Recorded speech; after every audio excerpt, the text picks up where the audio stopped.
Arteta! What a strike! What a screamer! Zola! And a fantastic goal! Arsenal back in it! And here's Limpar, lines it up, finds the net. Arsenal in front. Arsenal prepare to face the intense pressure of Leeds with the quick feet and rapid ball progression of Granit Xhaka and Mohamed El Neni. This is the Arsenal Vision post-match podcast. My name is Elliot Smith. You can block me on Twitter, Yankee Gunner. You know what? It may not be Mohamed El Neni.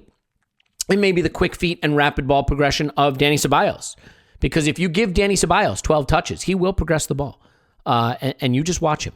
So, yeah, we're going to talk about the Partey injury. We're going to talk a little bit about what's happening with our Europa League tie getting moved all over the world. We'll talk injuries generally, the Tierney injury, and whether it's a partial Cazorla or a full Rosicky or a 3/4 Vermaelen or maybe none of those, hopefully. I do want to say thank you so much for being here and that we really appreciate you joining in. I had the chance to go on a couple different podcasts that I want to shout out.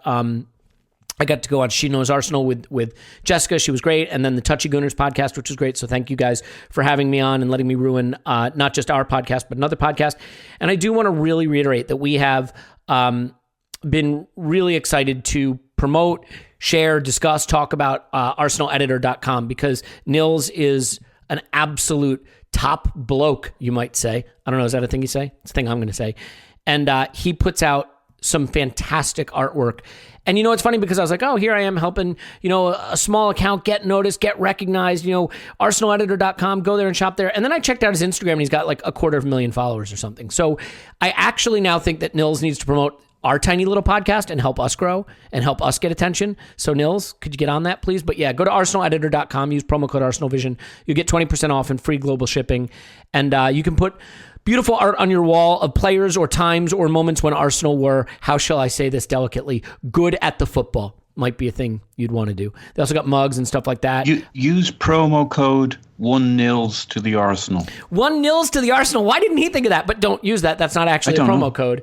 Use promo code ArsenalVision. If you put in 1-0 to the Arsenal, you will get no discount. You will get an error message and inevitably be delayed in purchasing your excellent artistic product. So go to arsenaleditor.com and use the promo code I said, ArsenalVision, and not the very clever one, but improper one that Paul said. Paul's on Twitter. Pause in my pants. Pause. Woohoo! Tim's on Twitter. Roberto. Hello, Tim. Hello there. Are you enjoying the hashtag banter, Tim? have you been enjoying it so far? Very much so. Yeah. Good. It's like having a brandy with Oscar Wilde. I don't know. I don't even know what that means. I don't think the good thing about being how should I say this, a Philistine, is that I have no idea what that means. So I'm happy to know that. I did get Oscar Wilde was renowned for his repartee and his ability as a raconteur to make witty asides and observations. I don't know that he drank brandy. Raconteur, is that the game where you're in a small court and you have a small tennis racket and you hit it against the wall really hard and you see it like stock traders like to play? Or that's racquetball, not raconteur, same difference. Clive is missing all of this awesome communication, this witty banter, because, and I quote, I've had a lot of microphone time, mate. Maybe I should step aside and let the other guys talk. And really what I want Clive to know is all you're doing is stepping aside and letting our hashtag numbers plummet. So I don't know why you would do that, but he has done that. And he will be back tomorrow for our Patreon Premier League Roundup. Look, if you do not want to sign up for Patreon, please do not do it. Of course, just consume the free podcasts that cost you absolutely nothing, and we will still be delighted for you to be here. But if you join the Patreon, and you watch the rewatches. The Villa rewatch was genuinely insightful, thanks to Clive, but also because of seeing it again and analyzing it again. The scouting videos, the instant reactions, the Premier League roundups, the in the spotlights. We try to do a ton over there. And then we have the Discord where we all chat with each other. And I have a new, it's going to be a participation audio platform. I don't want to give too much away, but it's going to give a chance for all the patrons to be able to get in, ask questions, have open discussions directly with us. So if that sounds terrible, then do not do it. It would be a horrible. Why would you do something that sounds terrible? But if it sounds good, I cannot tell you how much it means to us. I'm not going to share Tim's personal story, but suffice it to say that over the last year, the Patreon has literally changed lives for us at a time when it was very important. And so I cannot thank you enough. And if you'd like to support our podcast that way, it would mean the world. And if you do not, again, just being here means the world. I've gone 4 minutes and 34 seconds of talking absolutely no football. And don't think that I can't go another 45 minutes doing it. But I'm not going to. So, Tim, let's get on to some of the news. And I think the most pressing thing we need to do right now is pull our hair out, scream, yell, cry, tear at our flesh over injuries, which I am more than prepared to do. You may not be prepared to do. Let's take the Thomas Partey one first. The news breaks that he will not play against Leeds. And then I think it's Chris Wheatley comes out and says he may be out for a couple weeks. He may miss the Benfica game. It didn't look definitive what he said, but it certainly looked from what he put out there that Partey will miss the first leg of Benfica and potentially the second leg. So let's take this first with respect to Leeds.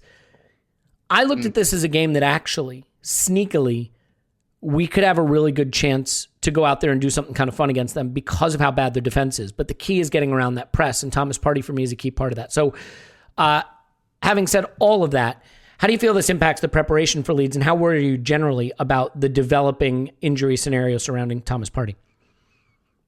Yeah, I'm worried in two respects, I guess. One, about him. I mean, his injury history before he came to Arsenal was pretty impeccable. I mean, we have to, I think, take into account that this is a very unique situation in terms of the COVID situation, the calendar in itself, that he came over on deadline day, and so his future was up in the air pretty much all summer. That surely has an impact on how you train, if not mentally as much as anything. Which team am I going to be playing for, et cetera, et cetera. So I think that's a big part of it, coming to a new club, not having a pre-season, then going straight into a really, really hectic schedule. And I have to say, on Arsenal's part, it's difficult. Like, you can absolutely blame Arsenal for the recurrence of the injury he got against Spurs, for example, because it was clear that he came back too early and he was rushed back. On this occasion, I really don't think that was the case. I think they were extra careful with him. I think they held him back for a few games that he was probably fit for, just to make absolutely sure. They substituted him in games and things like that. And so it's one of those, it looks like one of those niggling ones that not really gone away. And that's always a bit of a concern. You could say that maybe that's a symptom of the situation, and maybe once the season's over, gets a bit of a break, has a proper pre-season, that maybe that'll go away. So I'm not sure how worried I am about his fitness in the long term, but for the rest of this season, I think it's a real concern. And that brings me to the second reason I'm really concerned. I think more than anywhere else in our squad, that is the biggest drop off in quality. So not only has Partey quickly become a really important player, he's not just an important player because he's a really good player. It's just because there's nothing else there. Quite frankly, I mean, El Neni, just completely different type of player and different quality of player. Dani Ceballos, not as good as Thomas Partey, not as big a drop off in quality to El Neni, but just a completely different type. And honestly, I think the Xhaka Ceballos partnership is bad, I think, to be honest. Albeit in terms of, I just think they both really want to sit in front of their defence, and that's a really bad kind of combination. That said, we haven't really seen those two together with Smith Rowe ahead of them. So that kind of piece linking the attack. So, maybe Xhaka and Ceballos. In fact, I think it'd be very fair to say that Xhaka and Ceballos would look very different with that number 10 ahead of them. And indeed, I think they did when Ozil was there as well. I'd never had this impression of them being a really bad partnership until we kind of went to the back three and had a midfield two and no number 10.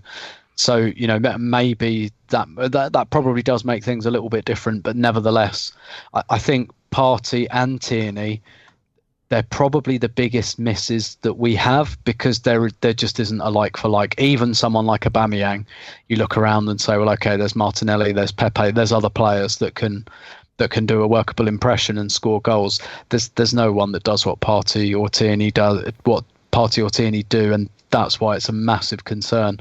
Yeah, and it's a couple of things, right? Like, Ceballos has been out a while. He hasn't played for us in a little bit. And the last thing you want to do, especially with a player that likes an extra touch, likes to come to the ball, move out of position, is put him up against an intense pressing side and have him need to be absolutely at his sharpest, quickest decision making right off the bat into a game that he hasn't played in a while. And El Neni, he's going to go backwards. And this is the thing.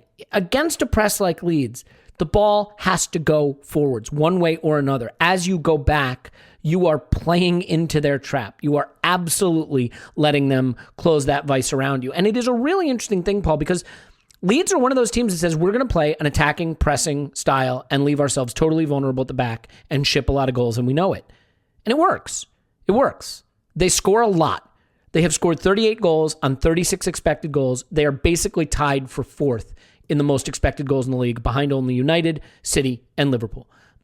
They are second to last, and it's not close in expected goals against. Only West Brom is worse. They are 5 expected goals worse than the next worst team, Crystal Palace.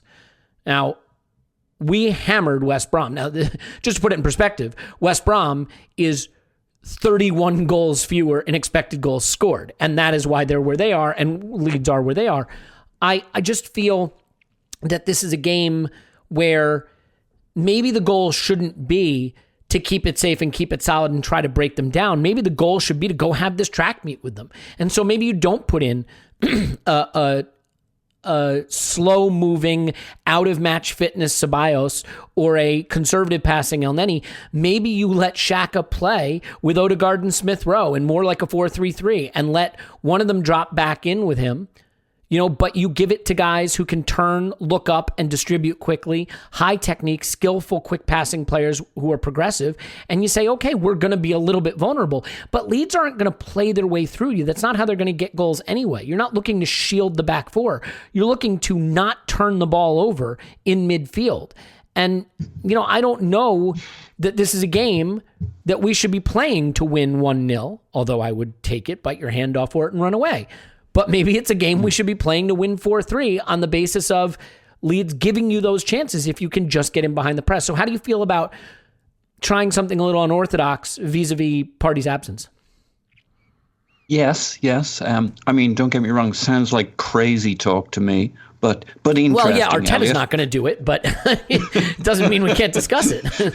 It doesn't mean it wouldn't be fun, apart from watching a bloodbath and massacre ahead of us. Could work. So interestingly, we mentioned West Brom, and Tim mentioned we haven't seen Xhaka and Ceballos for a while. Last time we did see them, I believe, was that West Brom game, and it kind of suited both of them. Now this will be a different battle, but if it is Xhaka, Ceballos, Smith Rowe ahead of them, that's. There's at least some previous here. I think the other previous is that in recent times, Arteta's felt a little more confident in coming at teams like Spider Monkeys, coming at Southampton the way they came at us, kind of thing. So, does he go for a conservative approach, or does he go for let him taste some of our bayonet here, and are we a much more attacking and progressive side looking to pressure them? Now, Leeds is a tough one to take on because nobody does the pressing more consistently, more fully across 90 minutes. Not even Southampton's pressing at those levels for that period of time. So I don't know. I can imagine Xhaka, Ceballos, Smith Rowe. I don't know if you remember the last Leeds game. By the way, Oscar Sadly, Wilde. I do, yes. Yeah. Oscar Wilde was born at 3 miles from where I was born. So nice one, Tim. Another little connection there. Different century and everything, but there you go. Where was I? Leeds. So Leeds was the all Pepe show. It was the headbutt. That was the headbutt. And before that, it was he kind of had 2 of maybe 3 of the best opportunities. He had that cross that glided across the bar that we'll decide to call a shot, where we hit the crossbar. And he had another shot from the right, kind of one of his really good misses. But we produced very little, especially after Pepe did his head brush. but it was definitely the all Pepe show, and a very interesting lineup. Willock was in there as our number 10. And it was just kind of Aubameyang was centre forward. Willian and Pepe were the two wingers.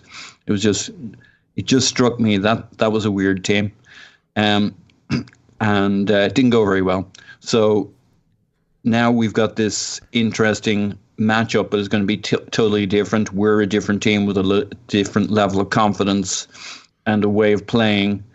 I often wonder if you can put together a Leeds style team. We don't have the depth, but you could put together quite an interesting team of younger players if you had all of our players fit with your Smith Rowes, Sakas, Martinellis, etc. You could really run at them the way they run at us. So I've no idea what Arteta is going to do for this game, and I don't have a strong. I hope we don't sit back and be ultra conservative, but it doesn't seem like we've done that for a while. I can see Xhaka, Ceballos, Smith Rowe.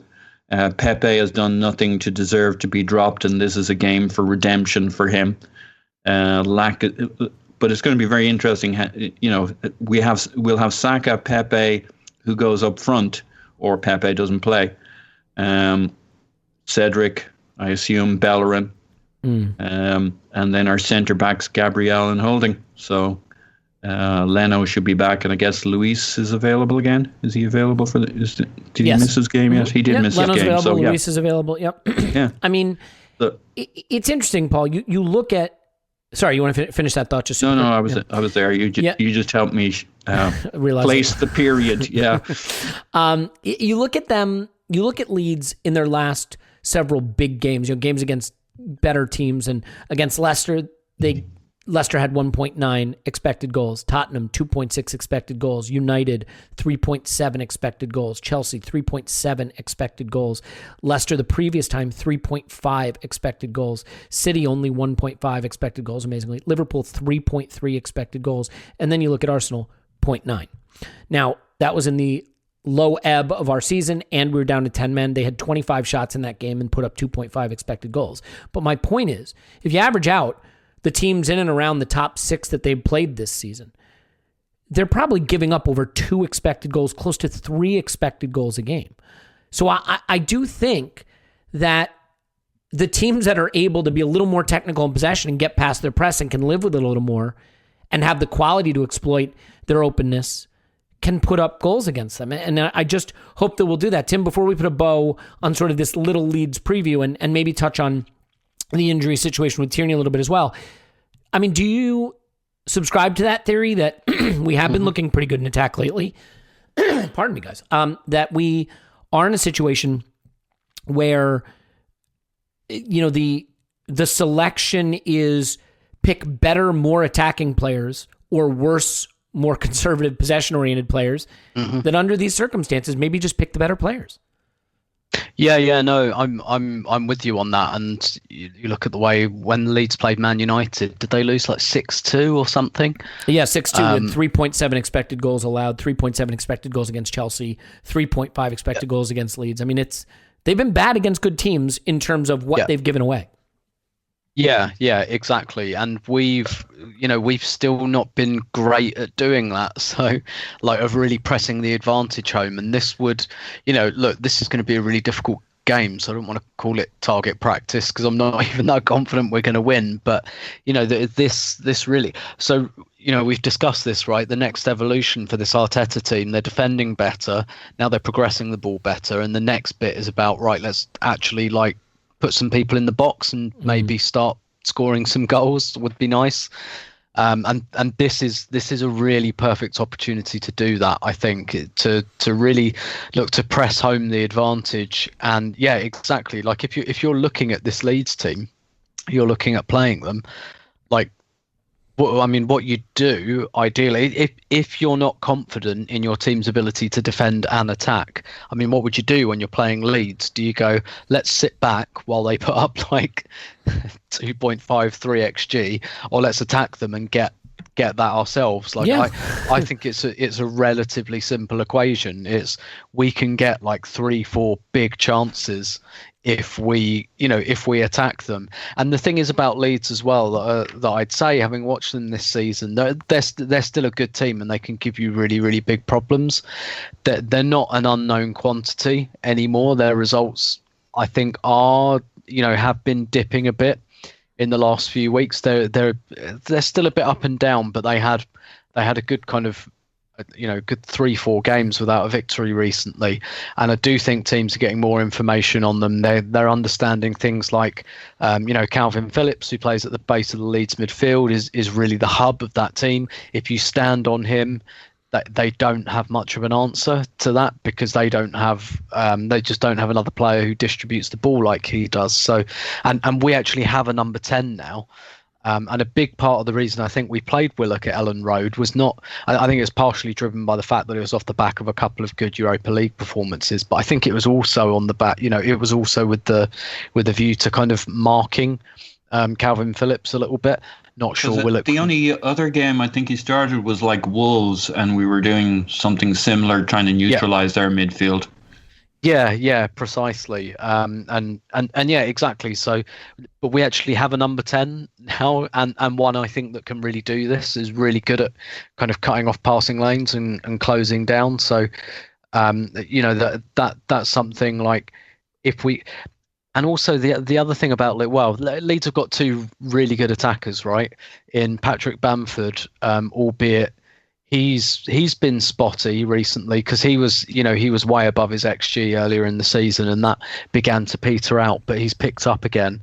And then they've got Rafinha, the Brazilian forward, who looks really exciting, really good, quite unpredictable, but someone who I'd probably mark as the biggest threat of their attack. But I think if you sit on Calvin Phillips, you can get a lot out of Leeds. You can stop them, and I think you can kind of get them to turn over the ball. So I'm with you. I would very much be framing my kind of team talk as Leeds are really bad at some things. They're really good at some things, and we have to be mindful of those, but let's concentrate on the things they're really bad at. Yeah, I mean, it sounds so simple, but pass and move. Like, get the ball, give the ball, get the ball, give the ball. And I think with Odegaard and Smith Rowe, you have players who do that. I think Xhaka has been doing it a bit more, although I wonder if some of that is he's under less pressure because Partey absorbs more of that.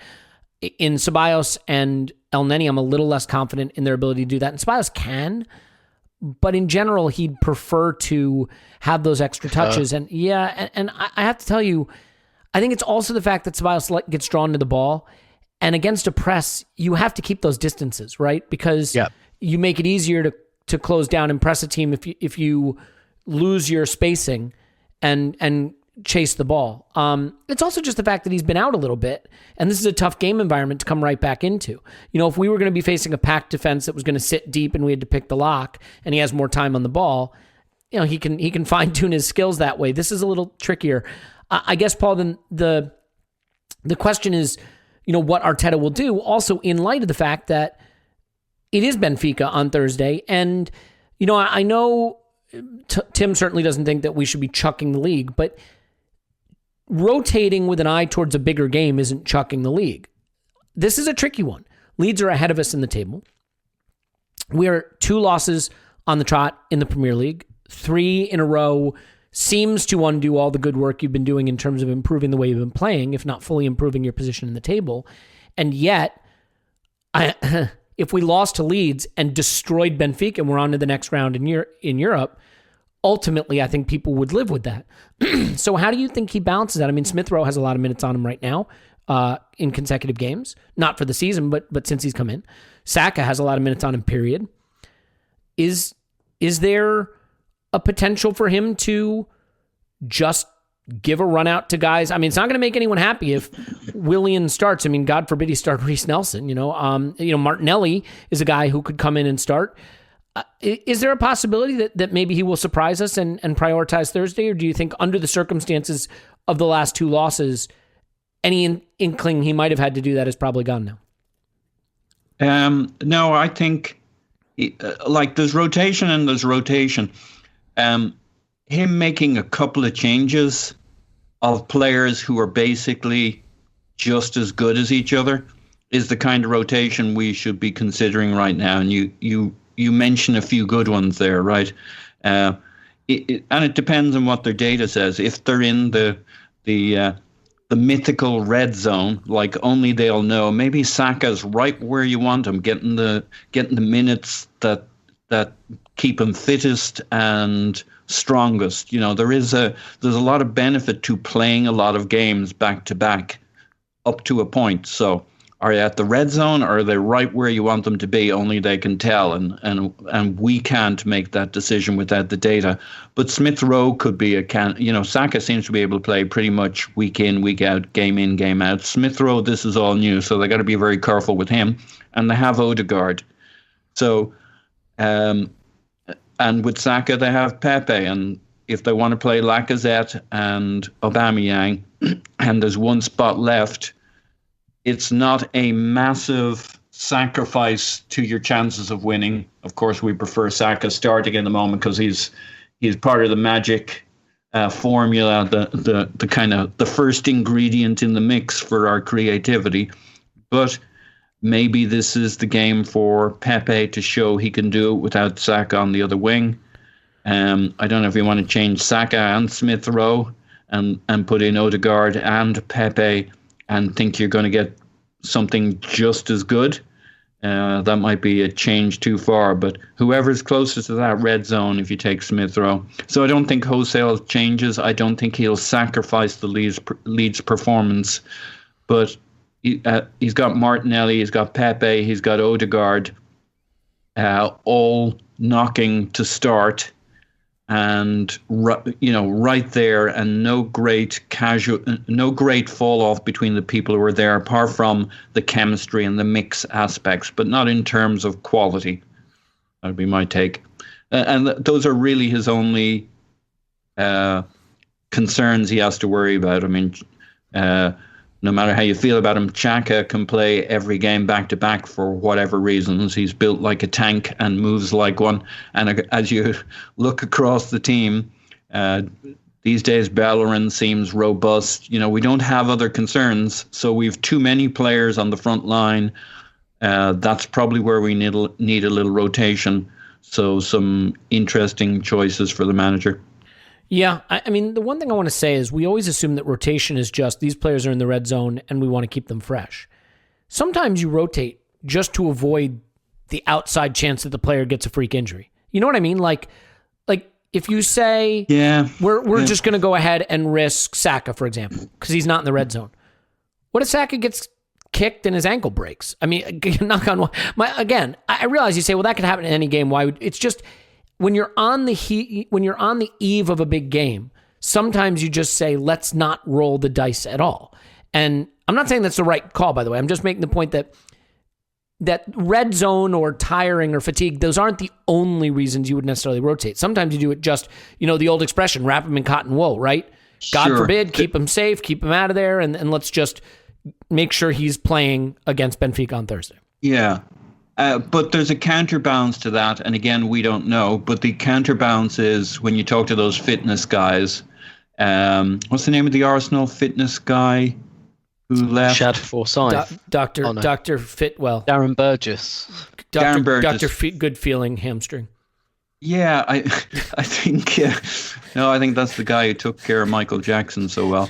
I remember him talking about, and I'm sure Shad Forsyth said something similar, that there's a counterbalance to that, which is actually the way you keep people fittest and strongest is playing them more, not less. It's the periodization thing, right? Like I'm familiar. Yep. And again, in general, Paul, again, I'm not disagreeing with you on the fitness side. I'm saying just to literally eliminate the possibility of getting kicked and being out of the game. It's the freaking. Yeah. It gets you started, but then you can get injured in a game, and that comes down to fitness periodization. And like the best way to keep players strong is, it varies by player, but keep playing the bastards.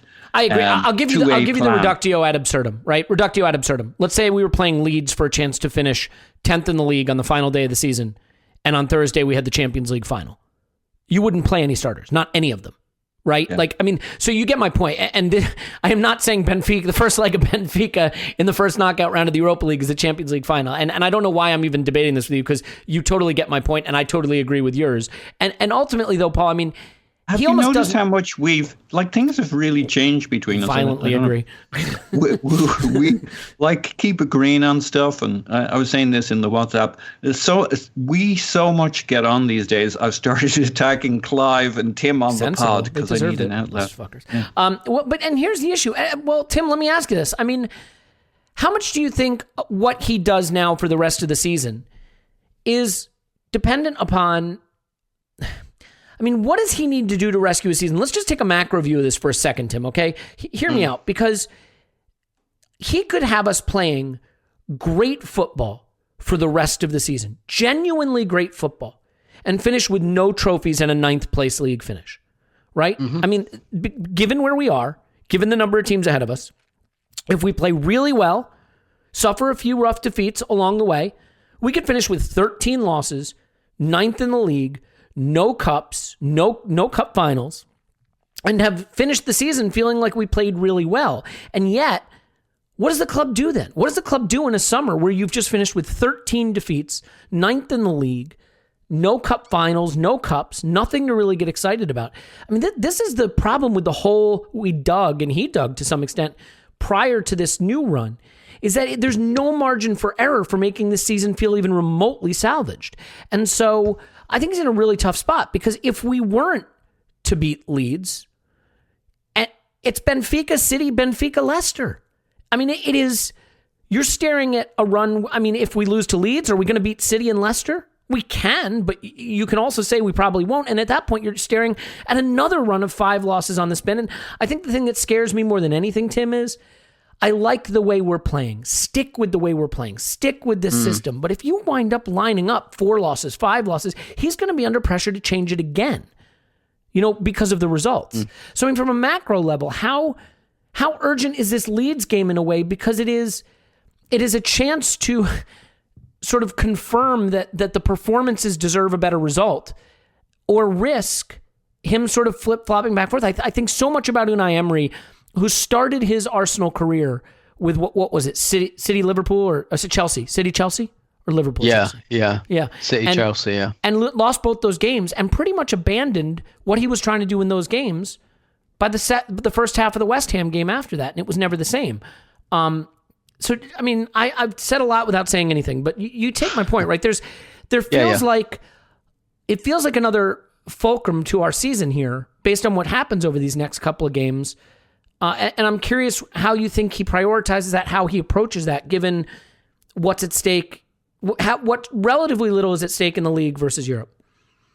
Yeah, so I think that if I were Mikel Arteta, first of all, I mean, I hope he doesn't flip-flop. I hope if the results don't hold up, that he takes that as let's do plan A better, rather than let's just rip it all up. And to be honest, this is the formation he started with, the 4-2-3-1. So you have to think that at least for now, that was the 3-4-3 thing was a bit more of a holding pattern. I think, I mean, I won't call it evidence because it's not evidence, but I think that's maybe the circumstantial evidence points to that he never really planned to go to that 3-4-3. It just kind of happened, and then it worked for a couple of months, and then it stopped working, and he changed it. And the way he changed it was to go back to the 4-2-3-1, which he started with. And a bit like when you watch a game, right? If you really want to get an idea of what the coach wants to do, the first 10 minutes shows you the most, because that's when the instructions are the freshest in the players' minds, and that's when I think you can really see, okay, this is what they were told to do today, and after that, everything gets a bit chaotic. And it's kind of the same here, right? If you consider Mikel Arteta's tenure so far like a game, he started in one way, it got a bit chaotic, so he did something else, and the team have reintroduced a semblance of serenity by going back another way, and really I think it's about fine-tuning that now. Like Partey will hopefully be able to continue to change the midfield. Smith Rowe and Ødegaard are there. We've got 2 good young number 10s, so we can keep hopefully keep playing with that player there. And so, like, I think the formation should be quite stable, and maybe some of the exterior pieces around it. We can have a good look at Pepe this next few months and think, well, is he a really good left winger now for what we want to do, or are we fattening him up for sale? What are we doing? So really, I think what I would do if I were Mikel Arteta is start looking towards not even just next season, but think, right, okay, what do I want this team to be? And let's do it now. Let's start doing it now. Let's do it now with the players we've got, and then I can identify which players can do this and which can't. And as an example, I wrote about something today about playing Aubameyang up front. Learn to do that. Learn to we've got lots of young players who play in the wide positions and then the number 10, and they're all like quite wiry and fast. So let's learn to play with Aubameyang up front and put those, start building that structure.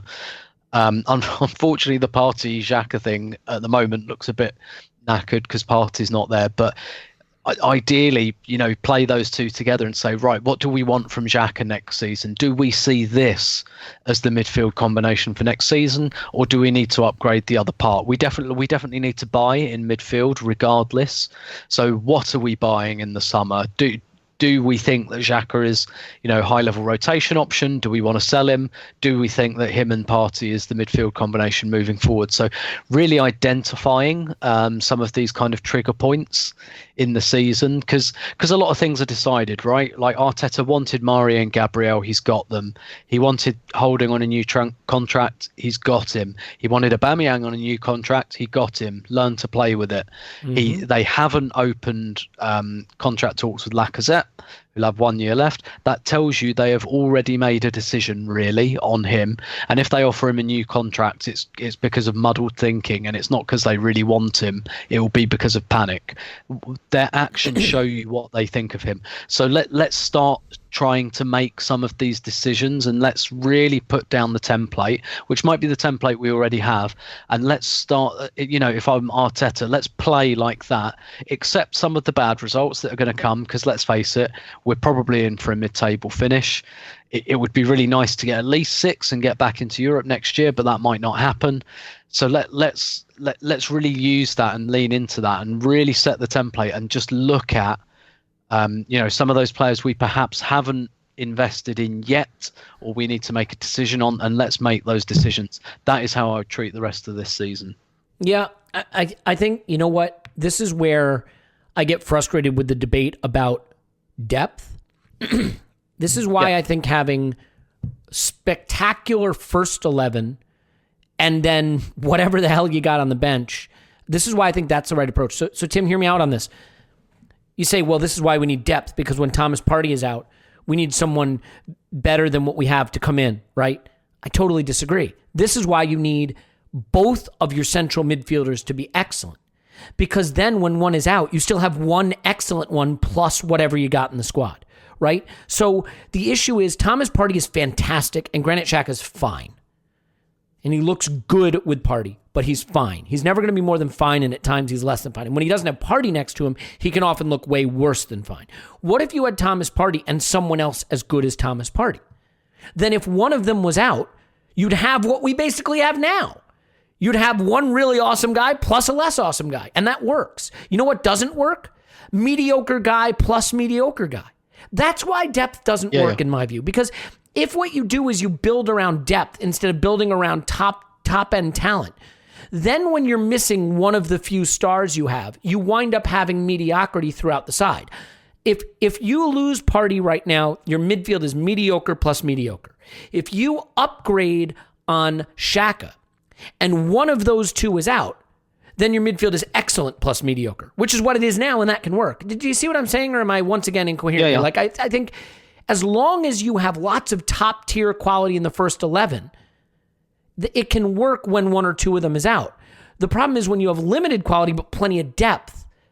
When the good guys are out, you're just bringing in mediocrity throughout the squad. Yeah. I understand that. I think really what you kind of want, if you can, and again, this is really difficult to do in some positions, is have someone who can do a workable impression. So again, like I completely understand that this might be pie in the sky, but someone that at least is vaguely similar to Thomas Partey in midfield. I mean, some players you just can't do it with, like Liverpool, Van Dijk. You can't get. And we're not even talking about quality here. Like, nobody even attempts to do what Van Dijk does. He's unique. You but just they can't cratered replace when that. they lost both starting center backs. You know what I mean? Yeah, that's what. So for example, like just by comparison, would you rather have a star center back and 5 mediocre guys, or 2 star center backs and 3 just whatever the hell you can find lying around the street? My argument is, if one's out, you always have 1 star plus a guy he can drag around with him. What we often wind up having is just a choice of mediocrity. Like look, and that for clubs like Arsenal and probably Liverpool, absolutely. Like, look, the Invincibles, Pascal Sagan was the 3rd choice centre half. Bingo. Yep. Because you put him next to Sol Campbell, fine. Not a problem. Put him, and our 4th choice was 37-year-old Martin Keown at that stage. If we'd have lost Campbell and Toure, Keown and Sagan at that point, like at that stage of Keown's career, would have been a disaster. Keown only just got his Premier League medal kind of out of charity. Deserved charity, it must be said, but charity nonetheless towards the end, like, because he wasn't really usable. He was just a good guy to have around at that stage. But like that's the reality for a club like us. Man City, yes, they can spend 50 million on a centre half and say, actually no, get back on the bench, see you later. Arsenal can't do that, and that's why this is a bit of a segue. And I guess let's not move the discussion on into this direction per se, but that's why I hope Edu says things this summer like, you wanted Aubameyang with the contract, you've got to make it work. We bought you 2 central defenders. We gave Rob Holding the contract, but you know what? Saliba's the 4th centre back. Work with him. You're the superstar coach. You're making your way in the game. You want to prove what a great coach you are. Coach him. Work with him. That's kind of what I want Edu to do this summer as well. Well said. Yeah, and I mean, because it's, look, to your point about if we had lost Toure and Campbell, like, if you take the 2 starting center backs out of any team, they're going to be bad. It doesn't matter how much depth you have. You're never going to have enough depth to have a good season if you lose your 2 starting center backs or your 2 starting central midfielders. Your season is always going to be compromised. And I think there's this notion that, if you just have tons of depth, you can lose however many players you need. That's just not reality, right? I mean, but Paul, I mean, so this is, I think this goes to what we wind up needing to do in central midfield. And we're off topic a bit, but why not? Because it's a midweek with no game. In terms of what to do with like Lacazette or what to do with Granit Xhaka, you think about it. Santi Cazorla and Francis Coquelin was a partnership that worked. The problem is what happens when you lose Santi Cazorla in that partnership. You lose a title to Leicester. That's what happens because you have Flamini and Coquelin. But what if you had Santi Cazorla and another Santi Cazorla? What if you had Cazorla and Thomas Partey, so to speak? And then you lose Santi Cazorla. Well, then you have Thomas Partey and Francis Coquelin, and you don't lose the title to Leicester. Or you have Thomas Partey and Flamini, and you probably still don't lose the title to Leicester. So I think this gets at the issue of some of these players now that I cannot believe we're going to do the bad thing again, and I'm scared we're going to do the bad thing. Granit Xhaka is going to come due for contract talks, and it's going to be a case of, well, he's here, it works, it looks good with Partey, let's just give him another deal. And now we have Granit Xhaka into his 30s leaving on a free. And it's going to be Lacazette. Well, he's here, strikers are expensive, and Nketiah is not working out, and now we're going to have Lacazette into his 30s leaving on a free. These players aren't going to take us where we want to go. Do you think the club will have the fortitude to just do the smart thing, cash in on them, knowing it's a bit of a risk, knowing it means you have to be a savvy operator in the market and go try to improve the starting 11? I hope they do. I hope they have the confidence to do it because they've got this talent spotting, engine cranking. Remember, we got rid of all our scouts and we were going to lean on video and data and our stat DNA department and all that good stuff. Yeah, I heard they got the YouTube version that like gets rid of the advertisements too. So they're really ready to go.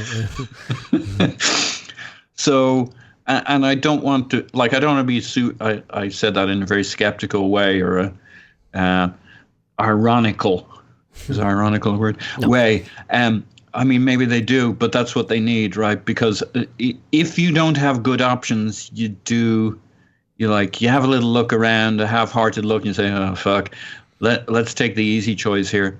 Now, personally, as you know, I have a bit of an affinity for our old mucker there, Granit Xhaka, so I can see some logic to keeping him around. But on the other hand, I would be delighted if they sold Granit Xhaka, because he's not the be-all and the end-all, and he creates all sorts of issues that you have to manage around. If they did it on the basis that they now have their Sven Mislintat hat on and they'd found better talent at a better point in their career with a medium long-term approach, Granit Xhaka will be one of those, as long as they only do Granit Xhaka, you can put him alongside. As long as they only did Pierre-Emerick Aubameyang, as long as they only did X, Y, and Z, and before you know it, we've done 8, 9, 10 players, and the refresh. A lot of the youth in our team and the age profile in the team is because we've looked out on young players who actually came good for a change. Instead of Chuba Akpom, we've got. God bless him, wherever he is at the moment, applying his trade, ploughing his furrow. Hang on, little pivot into the Saliba video there, but we'll pull it out back quickly.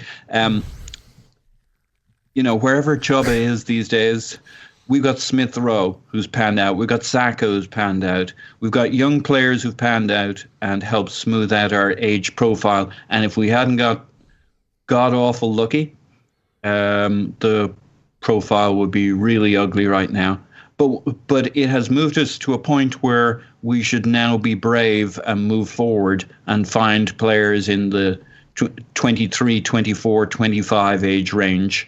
Even Partey, not to bring up that topic that the pod went to war with the rest of the world and their own listeners over, but even Partey as a deal was one of those it's right in that kind of the zone of uncertainty as to whether that's a little late in a career or not for that kind of money. But if he's good, wonderful. But not to open up that can of, also if he stays fit and he's available in his first season, wonderful. But not to open that particular can of worms. It's another one of those, you can do Partey, but that's a one-off. Before you know it, you've just got a shitload of one-offs. What was the question again? In terms of Lacazette, we got to let that guy go. I love the guy. He's class. He's got technique. As a player, he's been revitalized, and I think he's very important and significant to how we play at the moment. But, this summer the time will have come, and we should be willing to let him go because we have a better plan and a better option. I think Xhaka is a much tougher one, but I would love if the reason we let Xhaka go in the summer was because it was an opportunity to go a little bit of a different way, not because manager after manager has seen value in him and he's important to the squad. I suspect Xhaka is going to stay. That'd be my bet.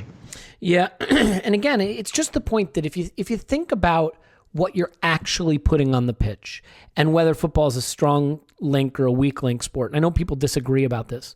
For me, it is the number of excellent, world-class, top-tier, however you want to phrase it, players you put on a pitch that determine your success. And so to that respect, I think it is a strong link sport. I think if you have 3 decent forwards, you've got nothing. If you have Cristiano Ronaldo and 2 terrible forwards, you've got something. If you've got 3 decent midfielders, you've got nothing. If you have Kevin De Bruyne and 2 decent midfielders, you've got something. And so on and so forth. And if you have Virgil van Dijk and you know what I mean? And so my point is, when you focus on having the best possible first 11 filled with superior talent, what you essentially do is you insulate yourself from the impact of rotation and injuries. Because if a couple of them are out, the mediocrity you're bringing in is still playing alongside exceptional players. And that to me is the difference. And just to be redundant, because I enjoy doing it again, if you've got Santi Cazorla and Thomas Partey, losing one of them and bringing in a mediocre player can work. But and so interestingly, isn't Leeds the antithesis of that? And not that they don't have players who've become very good, but the one thing they have is they've taken the stars out of the system and said, give me a bunch of young guys who'll run their fucking socks off, and I got 11 guys behind them to run their socks off when they're not available, with the exception maybe but they're probably screwed without Calvin Phillips. But you kind of make my point in a certain level, right? Because we'd consider Leeds to be an excellently coached team with a brilliant system that gets the most out of them. And we'd consider Arsenal to have been mostly a fucking mess. And we are basically as good as Leeds this season, right? So it's the point that talent, ultimately, even misused talent, will still take you where you want to go. And I think that, Leeds, if you have Bielsa and you have a total iconoclastic manager with a very, very strong philosophy on how to play and a very clear system and a very specific system designed to get a very specific kind of performance out of his team, that can take you up from where you might go otherwise. I think that works with lower tier talent. Like Brentford's a really interesting example for me. Brentford basically fully leaned into analytics and value-based investing to go from nowhere to the second tier of English football. But as you get further and further and further up the ladder, you get diminishing and diminishing and diminishing returns, right? So if you're 18th and you buy a superstar, that could vault you to 10th. If you're 10th and you buy a superstar, that could vault you to 6th. How do you go from 6th to 4th? How do you go from 2nd to 1st? It gets much harder and the margins get much finer at that level.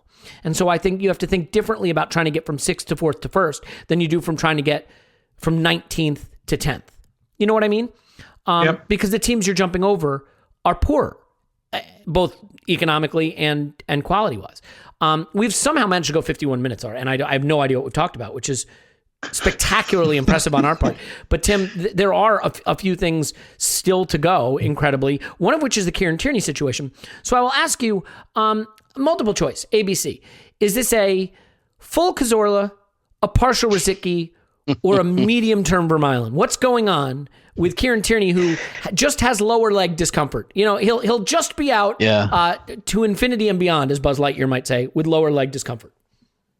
Yeah, this one is, I'm more worried about this, I guess, than the Thomas Partey one. And that's mainly because of his injury history, quite frankly. So, Partey's got a fairly clean injury history, and this is a really weird season, and he came in really weird circumstances, etc., etc. But with Tierney, yes, that is a concern, particularly because of the way he plays as well. He's really kind of bombastic, and he really relies on that burst of pace. And that always gives you pause for thought as well when a player has hip problems and hernias and muscle problems when they play like that.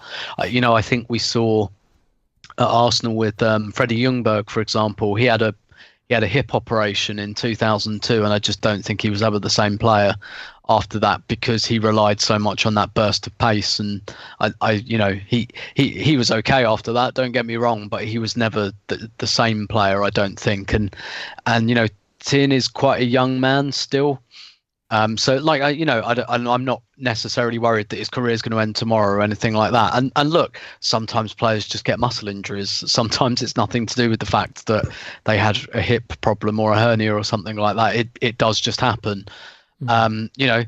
Maybe just as a thought, he should wear some tracksuit bottoms and a jumper in the warm up. Turns out exposing yourself to freezing cold in shorts just to look like a badass is bad for you.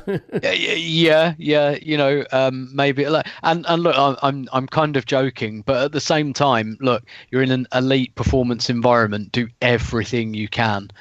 So I'm not saying that's the cause of the injuries, but maybe someone on the S&C staff to say, look, just you've had a bit of Twitter cred for this now. Put some trousers on, for fuck's sake. Keep those muscles warm. So, and so this is worrying, isn't it? Because he has been injured before with us. Look, you can't go full blown on it yet because every player will get a muscle injury every now and then. But it does give you food for thought, and it does. It does bring into, and that's another thing, right, that Arteta might want to think about before the summer, because in the summer, like, a left back will be on the shopping list. We know it was for January, but they just couldn't get it done. So again, that might inform what kind of left back you buy, because maybe if you're more if you've got more faith in Tierney's muscles, you might say, do you know what, just buy anyone. It's fine because they're not really going to be playing. But if you think that Tierney might miss 15 games a season, then or more, then you might have to buy a slightly better quality backup left back. So yeah, this is one I'm concerned about, and it does seem to be lingering. And the thing is, we're never like told, oh, he's pulled it, like that's it, it's a grade 1, 2, whatever hamstring pull, he'll be out for 3 weeks, and that's always a concern as well, because you don't have that certainty, and I'm not sure if there's any certainty in the treatment. Are they just trying to get him fit, or is there, it gives me in the worst case scenario, it's one of those where you go, maybe we're going to have to get him under the surgeon's knife and open him up, and you might find out he's got like a bony spur somewhere or something, which is what Mikel Arteta had. So that's kind of worst case scenario. I'm not sure that's what it is, but it is definitely concerning. Yeah, I mean, because the weird thing is, this is where the whole Pravda thing comes in, right? They keep saying he'll be back in full training this week, and it's just being precautionary, but it's such an amorphous injury that your imagination can run wild. I do think, look, Thomas Partey had a spotless injury track record at Madrid, and I'm not too worried about it. Tierney had a little bit less of a spotless track record. I mean, Paul, there is some indication that more injuries are being picked up right now because of the condensed schedule, because of the lack of proper preseasons, because of the way these players were off for the pandemic layoff without really properly training and then back on and then nonstop. Forgetting whether you have a concern about Tierney, this week, next week, do you have a concern about Tierney generally? I mean, I realize this is the height of speculation, but the one thing you can't afford to do is have a player who's as important as he is be unavailable. I mean, it's such a cliche. They say, one of the most important abilities is availability, but with certain players, that really is the case. So where do you stand on this? So he came in, he was injured. He had a reputation as being injured. It took him a long time, a reputation he'd earned as being injured. So that was obviously concerning. And we saw him for a little bit, and then we didn't see him for a long time.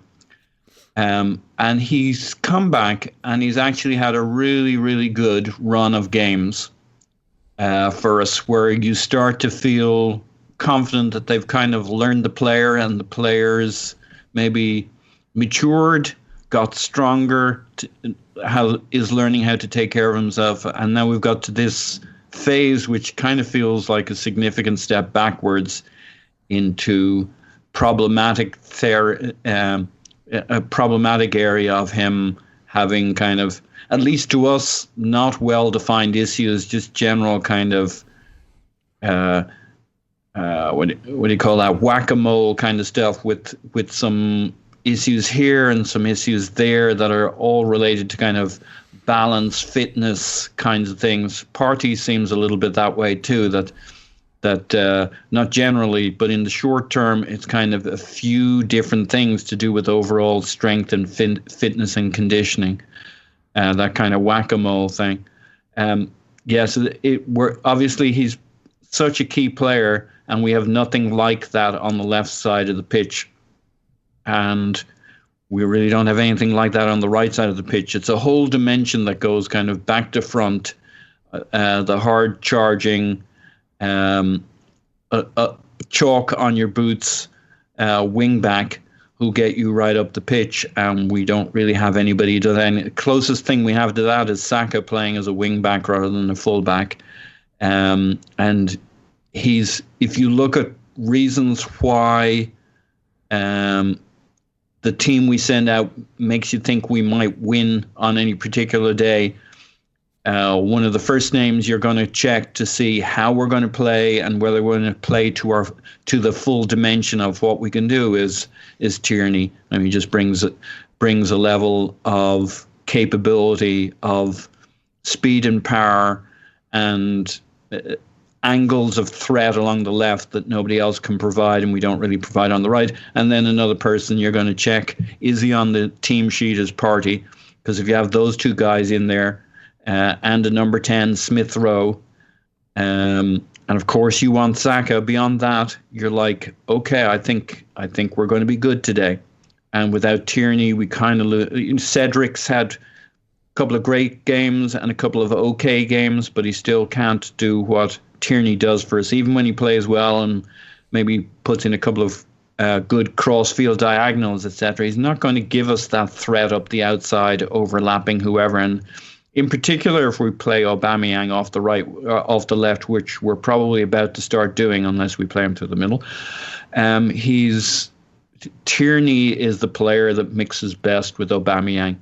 That's where having a left wing who you're really trying to rotate around into being a left forward makes the most sense with Aubameyang, and nothing else really works. You've got a kind of a weakness in that side without a left-footed, hard-charging fullback like Tierney.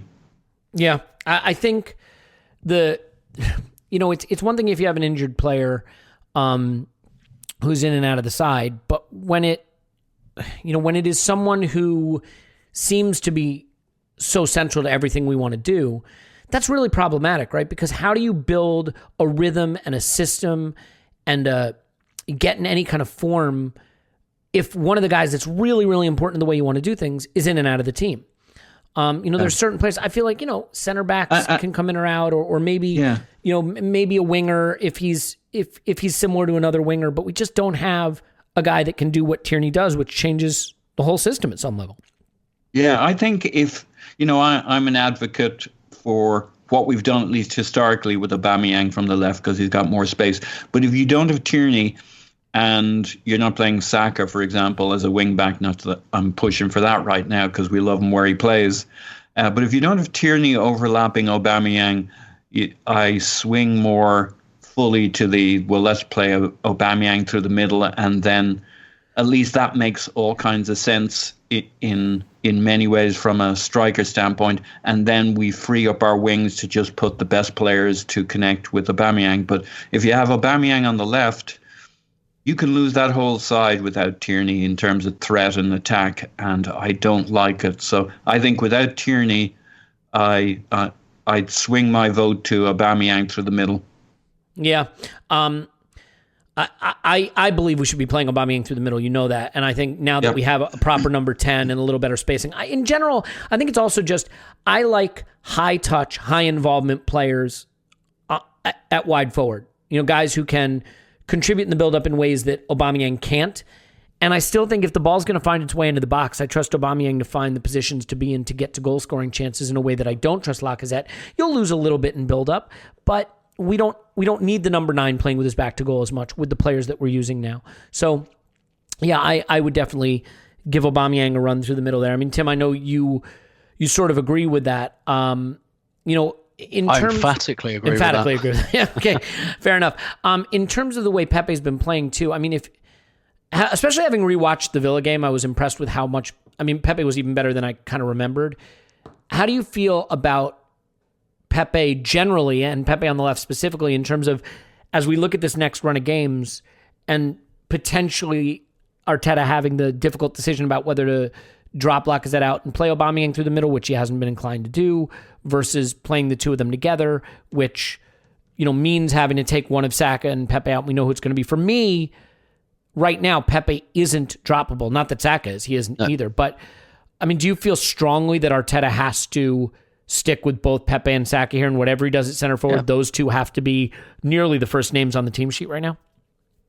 Maybe for this game, yeah. I don't think we have a big enough sample size on Pepe. My stronger feeling is just play Aubameyang through the middle, because the other reason it makes sense to me is we've just got so many players in those other wide forward positions, and on the wide left, like Pepe can kind of do the Aubameyang stuff on the left. And we'll have Aubameyang in the centre, and that strikes me as like having two players in the penalty area. That's not too much. Like that's okay. You can have two. It's all right. You don't just have to have one. Like we have one player in the penalty area generally, and look at how many goals we've scored this season. It's pathetic. Like at least two need to be in there, and I just think it's a nicer balance. Like you have broadly two creators and broadly two guys who get in the box in kind of Pepe and Aubameyang. And if it's not Pepe, then you've got Martinelli, who does exactly the same thing. So I just think that left side is it's probably a jump to say it's sorted, but there's two really good options there, both of whom are players who can score and make goals, and we can have Aubameyang in the middle, and we can have Saka on the right, and one of Smith Rowe, Odegaard behind them. Like, I just think it makes all the sense in the world. And I guess just to repeat what I said on Monday, like this is what Atleti are doing with Suarez. They've surrounded him with Joao Felix, with Carrasco, and with Thomas Lemar, and they've just said, like, just stay in the box, don't worry, we'll give you the guys and that will get you the ball there. And Leicester are doing it as well. Like this is like our squad is, whether by accident or design, kind of already constructed that way. And we already made the decision to give Aubameyang the contract, and we've already made the decision not to start talking with Lacazette about a contract. So, those decisions are made. Let's work with them. Let's go with them. And again, like someone like Pepe, we keep playing him there, keep him going. We know he can add goals and assists, and we need those.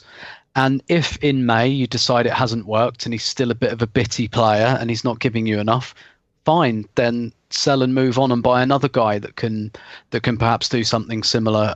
Or if say Lacazette and Nketiah both go, buy another striker or whatever. Like you can assess your options then. But to me, like Aubameyang on the left just doesn't have a long-term future. He's 31. Even if I thought he was playing it perfectly, he's not. You can't play him there when he's 33. And I agree with you as well, Elliot. For all of the kind of, we miss some of the link-up play when Aubameyang plays in the centre. I think we miss it even more when he's on the left. I think you need your wide forward to be able to do that stuff. And Aubameyang, he can't do it. That's not the player he is.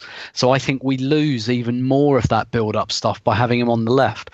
Basically, wherever you put Aubameyang on the pitch, he's going to be low touch, but he'll score you a goal if you give him the ball in the right area. And I would much rather have that utility through the centre than on the left wing.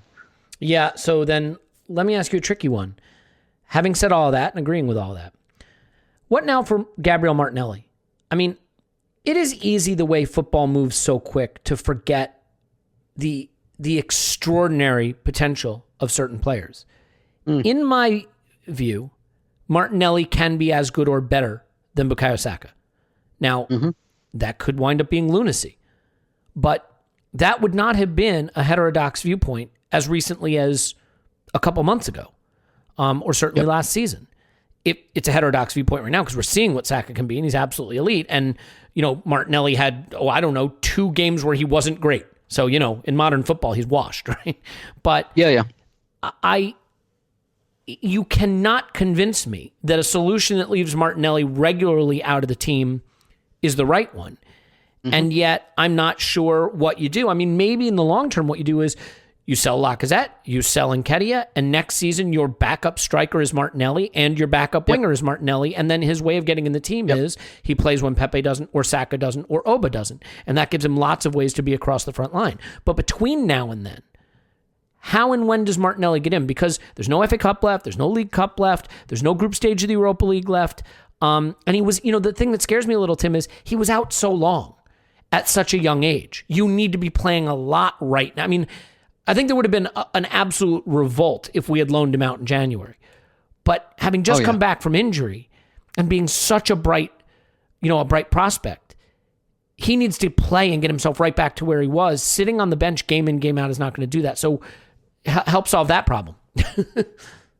Yeah. So I agree with you in terms of we could look at his usage in terms of be our backup striker, backup / rotation striker, backup / rotation left winger, because he can do some of the things that like Pepe and Aubameyang can do, and that would get him plenty of minutes. At the same time, I don't think, let's say he's competing for that left side spot. Let's take Aubameyang away from there and put him in the middle. Who's he competing with? Pepe. That is not unsurpassable competition. Pepe could just have another crap game on Sunday against Leeds, and like nobody would be enormously surprised. If he did, I'm not. I think he's on. I'm with you. I think he's on a good run, but I'm not necessarily sold that will hold in perpetuity, and Martinelli won't get a look in.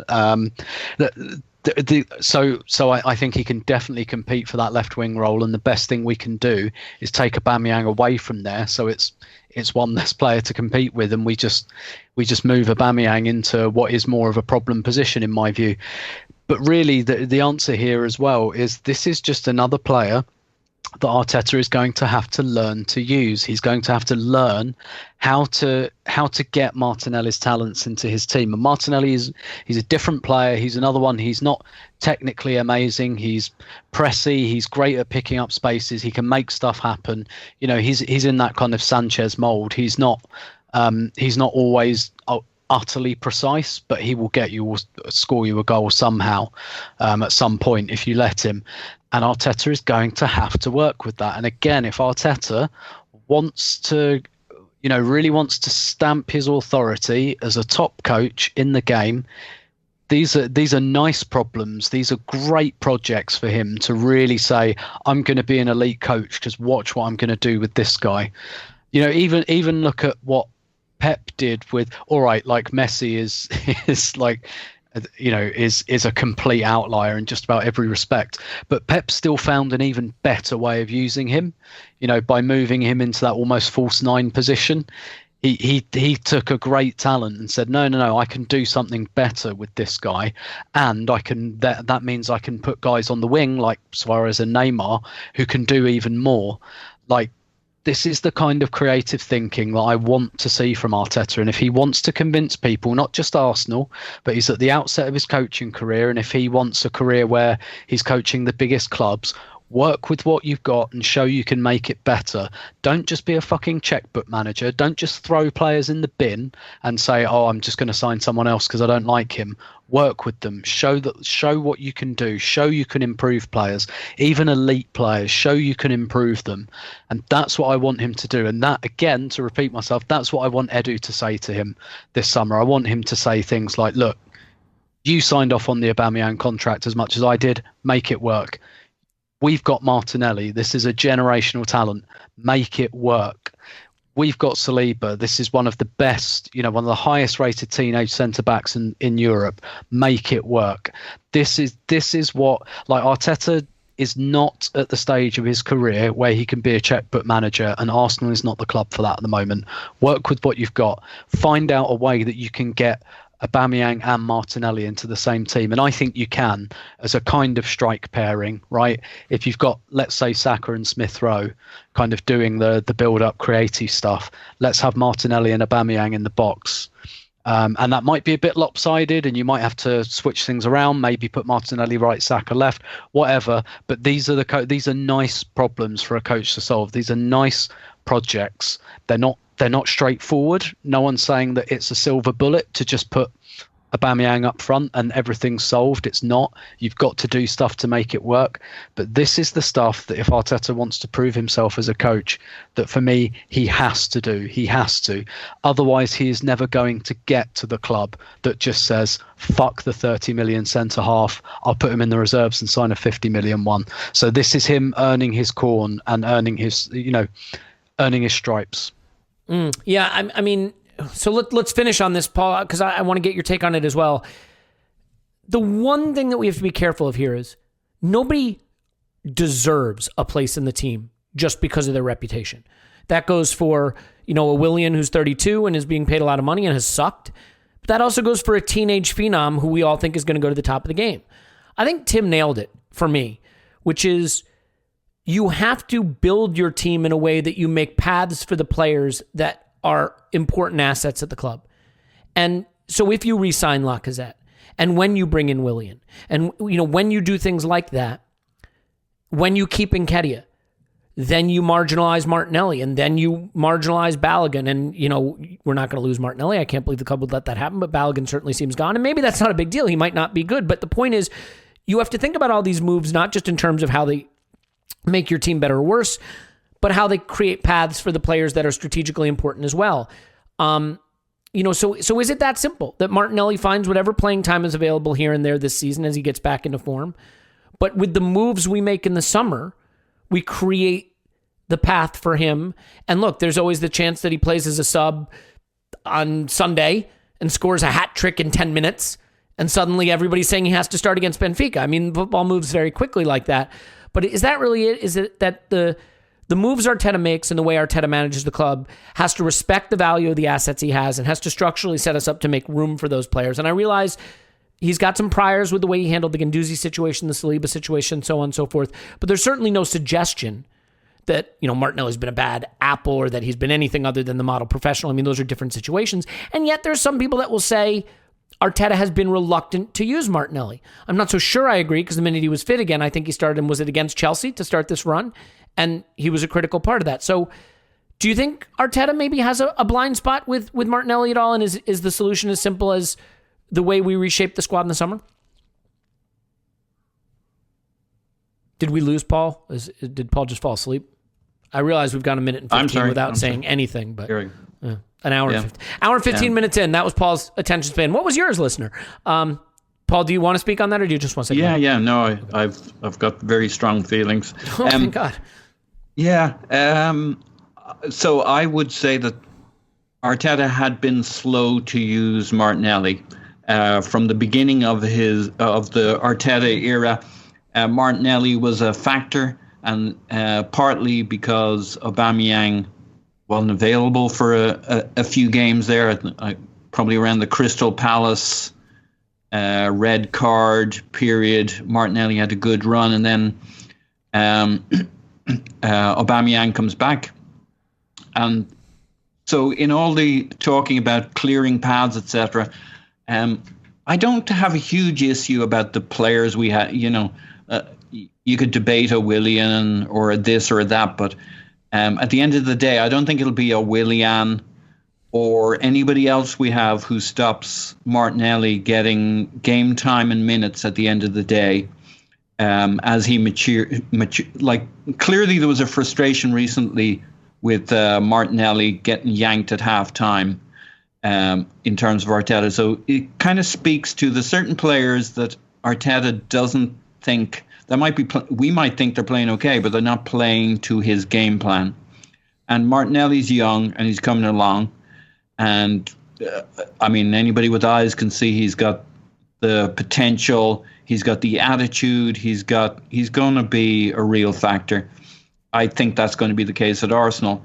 The only player or scenario where I think you block a Martinelli is by paying Aubameyang 350k a week, creating the next Mesut Ozil problem, and having to start Aubameyang every week wherever you think his best position is and build the team around him. And unfortunately, so far, Arteta has come to the conclusion it's the left wing, which I'm sympathetic to from a Aubameyang standpoint. But the one player that really screws is Martinelli, because that's the one position where he's really shone. We've seen him on the right, and we've yet to really. He's too young and he's too far to develop to be our striker right now. So if he wants game time, he needs to start from the left. And as long as now that we've nominated Aubameyang as the first player on the team sheet and we play him from the left, that's really what's screwing over Martinelli, I think. And another vote for why playing Aubameyang, I've great sympathy for why playing Aubameyang from the left has made sense in the past. Going forward, for this squad to work, given the players we have on the wings, given your Sakas, your who else do we have? Martinelli, our Pepe, Willian is apparently going to get game time and apparently gets, at least in training, gets the system. Given that those guys are all going to need... Thank God for that, because he sure shit doesn't get anything when he's on the pitch. Yeah, he just needs to do that last piece of doing it when he gets onto the pitch. That's the smallest part, too, from what I've been told now. Yeah. And we got ESR and Odegaard who need game time and hopefully will stay fit and be available and be... So there's a lot of players in there, and it's Martinelli who's mostly getting screwed, and maybe Pepe after that, in that there's only one wing spot available. And in particular, on Martinelli's side, I'm less concerned about... Like, you can have two players. If you look at, we mentioned City or we mentioned Pep and how he's developed players. I mean, he didn't have any problem with the fact there was a while he bought Mahrez, but Mahrez wasn't starting. That doesn't bother somebody like Pep to have two quality guys to play on each side and let them develop. And if they're good and they get the system, they start being starters, or certainly starting every second game and having rotation and options and tactical and coming on after 60 minutes. There's loads of ways he can play, but not if Aubameyang plays 90 minutes on the left, and that's the one spot that Martinelli has proven himself in. Yeah. Okay, so let's leave it with this, and that's all well said.